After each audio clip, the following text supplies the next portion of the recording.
So what's up mga mi amor? For today's video, samahan niyo akong magligpit ng aking mga ibinilad. Ayan, ganyan kahirap po pwesto. Hindi ko po mawarihan kung saan ko ilalagay yung camera. Pagpasensyahan niyo na. So ayun na nga, ibinukod ko muna yung mga sinampay kong mga damit. Inilagay ko muna dun sa lamesa para makuha ko yung mga unan at ilalagay ko din dun sa lamesa.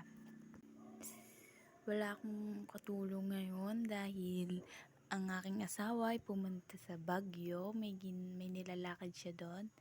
So, ayun, bubuhatin ko na yung foam na mas malaki pa sa akin, ano? O, ayan.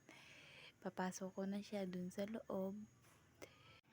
So, yun na nga po guys. Natapos na po akong magpasok ng kama. At ngayon, pupuntahan ko po yung aking sinasaing. Pupunta po ako ngayon dyan sa kabilang bahay